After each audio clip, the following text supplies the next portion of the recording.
ஏற்கனவே மாவு கட்டெல்லாம் போட்டு படுக்க வச்சிருக்கிற இவரை கொல்றதுக்காக 3 பேர் அந்த ஹாஸ்பிட்டலுக்குள்ள வரானுங்க. அவனுங்களை பார்த்த பயத்துல இவர் என்ன பண்றாருன்னா அந்த மாவு கட்டுக்குள்ளேயே அப்படியே தலை கை கால் எல்லாத்தையும் உள்ள இழுத்துக்கிட்டு போய் ஒளிஞ்சிக்கிறாரு. அதனால அவனுங்க ஒரு பெரிய நாட்டு வெடியை கொளுத்தி அந்த மாவு கட்டுக்குள்ளேயே போட்டு விட்டுட்டு 3 பேருமே பயந்து ஓடி போய் அங்க இருக்கிற ஒரு ஸ்கிரீனுக்கு பின்னால ஒளிஞ்சிக்கிறானுங்க. ஆனா அந்த நபர் ரொம்பவே உஷாரா இருக்கிறாரு. ஏன்னா அந்த வெடியை தூக்கி திரும்ப அவனுங்க கிட்டே போட்டுறாரு. அப்பயும் அவனுங்க விடுற மாதிரியே தெரியல. அந்த வெடி வெடிக்கிறதுக்குள்ளேயே திரும்ப எடுத்துட்டு போய் அந்த மாவு கட்டுக்குள்ளேயே போட்டு விட்டுட்டு காதை பொத்திக்கிறானுங்க.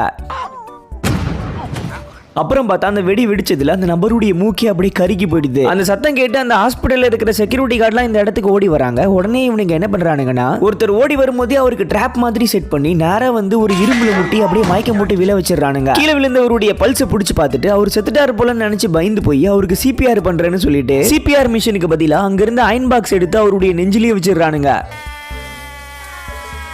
இப்ப அந்த செக்யூரிட்டி கார்டும் வலி தாங்க முடியாம பயங்கரமா கத்திக்கிட்டே எந்திரிக்கிறாரு. அதை பார்த்து அவனுங்க பயந்து அடிச்சுக்கிட்டு அந்த